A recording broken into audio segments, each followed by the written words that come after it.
Magandang hapon mula sa Pag-asa Weather Forecasting Center. Ito na ating update sa magiging tayo ng panahon sa susunod na 24 oras.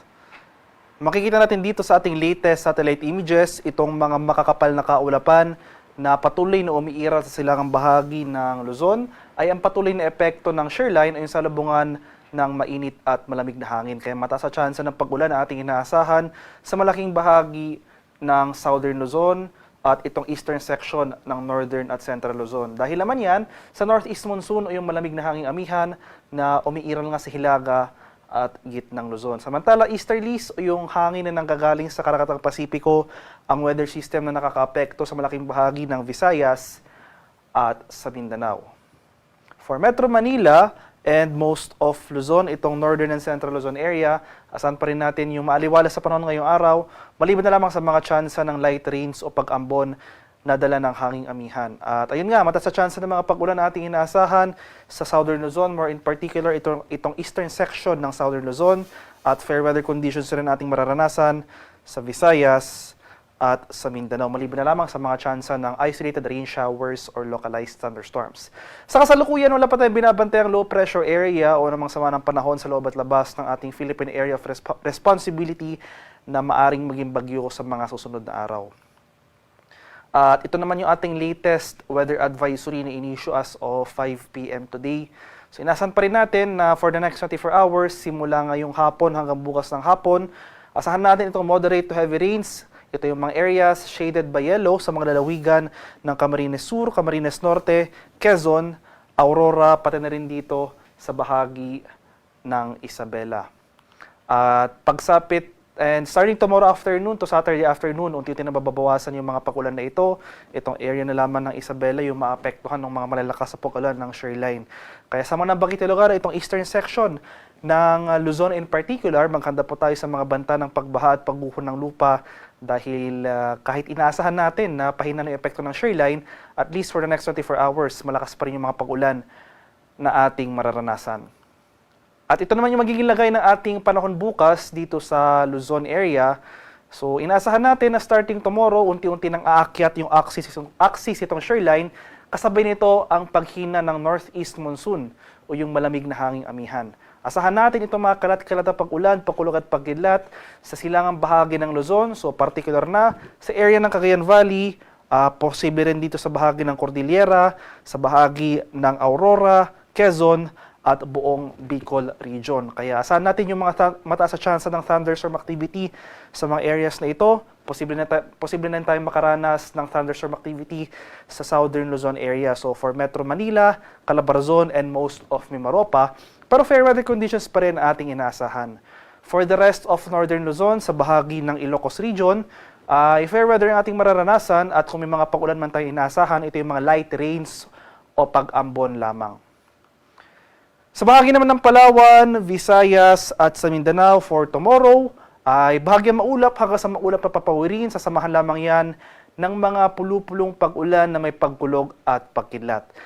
Maghanda pa rin tayo, magdala tayo ng pananggalang sa ulan dahil mataas ang tsansa ng thunderstorm activity pagsapit ng hapon hanggang sa gabi. As early as sa tanghali, mostly cloudy na weather ang ating maranasan sa bahagi ng Visayas at Mindanao at babagsak yung mga malalakas sa pag-ulan na dulot ng thunderstorms na ito sa late afternoon to evening.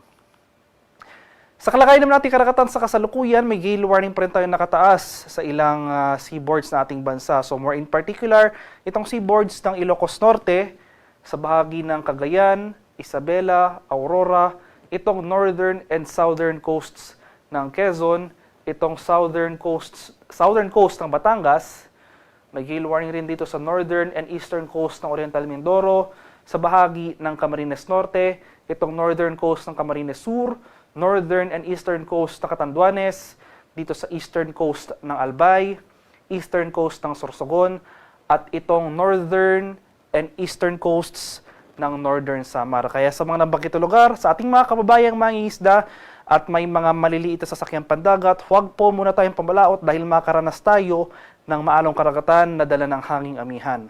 For the rest of Luzon, makakaranas naman tayo ng moderate to strong na pag-alon, katamtaman hanggang sa malalakas sa pag-alon. Kaya iba yung pag-ingat rin sa ating mga kababayan na maglalayag kahit na wala tayong gale warning dito sa western section ng Luzon. At para naman sa ating 3-day weather outlook sa mga piling lugar ng ating bansa, for Luzon, sa mga areas ng Metro Manila, Baguio City at Legazpi City, nakikitaan na natin ng signs ng paghina itong shoreline. So nakikita na rin natin yung paghina ng ating northeast monsoon o yung malamig na hangin amihan. So fair weather conditions sa ating mararanasan sa most of Luzon. Asahan nga natin dahil humina yung amihan natin, mataas na yung chance ng thunderstorm occurrences sa hapon hanggang sa gabi. Except dito sa area ng Baguio City and most of Cordillera na kung saan pagsapit ng Lunes, makakaranas tayo ng panibagong bugso ng northeast monsoon o yung hanging amihan. Kaya yung mga pag-ulan natin inaasahan sa bahagi ng Cordillera ay yung light rains o pag-ambon lamang. At asahan pa rin natin yung mababang temperatura sa madaling araw dahil sa epekto nga ng northeast monsoon. Sa bahagi naman ng Visayas area, sa mga syudad niya ng Metro Cebu, Iloilo City at Tacloban City, sa tatlong araw na ito from over the weekend hanggang sa Monday next week, ay fair weather conditions rin ating mararanasan. Inaasahan pa rin natin itong maaliwala sa panahon. Pero pagsapit nga ng tanghali, no, dahil nga mataas yung chance ng thunderstorm activity, asahan natin magiging maulap ang ating kalangitan. Posibleng bumagsak yung mga biglaan at panandaliang buhos ng ulan pagsapit ng late afternoon to evening. Sa area naman ng Mindanao, sa mga syudad ng Metro Davao, Cagayan de Oro City at Zamboanga City, sa tatlong araw na ito within this forecast period ay fair weather conditions sa ating mararanasan. Except dito sa eastern section ng Mindanao. So itong area ng Davao Region, posible tayong makaranas ng mataas na tsansa ng mga kaulapan at tuloy-tuloy na pag-ulan, pagkulog at pagkidlat sa araw ng linggo. Posible yan posibleng epekto yan itong Intertropical Convergence Zone o ITCZ na posibleng maka-apekto sa southern portion ng Mindanao. Pero pagsapit ng Lunes, improving weather conditions na ating mararanasan sa most of Mindanao, pero gayon pa man, mataas na tsansa ng thunderstorm activity ang ating inaasahan pagsapit ng hapon hanggang sa gabi.